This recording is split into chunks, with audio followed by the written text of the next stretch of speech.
ពេលថតផ្ទះអ្នកភូមិហ្នឹងលេងអីដែលឃើញផ្ទះនៅក្នុងរឿងខ្មោចនាងនុតផ្ទះសល់ពីសម័យមុនហ្នឹង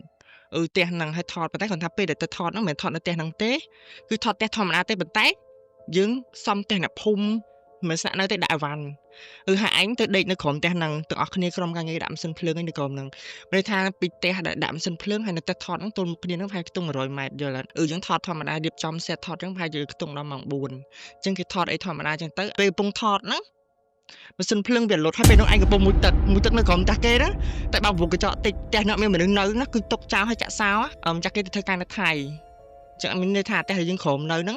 គឺយើងដាក់អីវ៉ាន់អត់មានអ្នកនៅទេអញ្ចឹងពេលហ្នឹងអត់បានទៅមើល director ថតទេមានថាមកមុជទឹកមុជអីទៅវាល្ងាចហើយនៅហ្នឹងមានក្រុមបច្ចេកទេសភ្លើងនៅច្រើនមានបងភ័ស្តុបងអី producer នៅនឹងដែរហើយមានអ្នកកអាអីនៅនឹងដែរអញ្ចឹងកំពុងតែមុជទឹកមុជអីហ្នឹង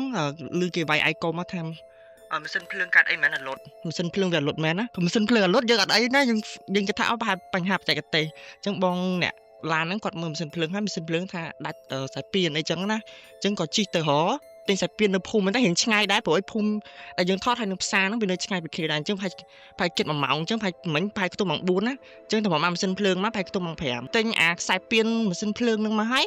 ដាក់អត់ឆេះអញ្ចឹងគេដិតម៉ាស៊ីនភ្លើងហ្នឹងយកទៅធ្វើនៅផ្សារហ្មងអញ្ចឹងពេលដឹកម៉ាស៊ីនភ្លើងយកទៅផ្សារហ្នឹង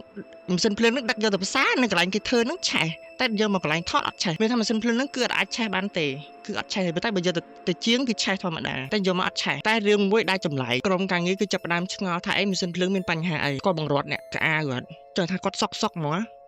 គាត់សុកគាត់ស្ទុះងើបឈរហ្មងគាត់និយាយគាត់បើកភ្នែកធំគាត់និយាយហែងយកអីរបស់អញពីកន្លែងអញយកសងអញវិញណាគាត់អាកាចទេធម្មតាហើយគាត់អត់ដឹងថាយើងយកអីមកដែរ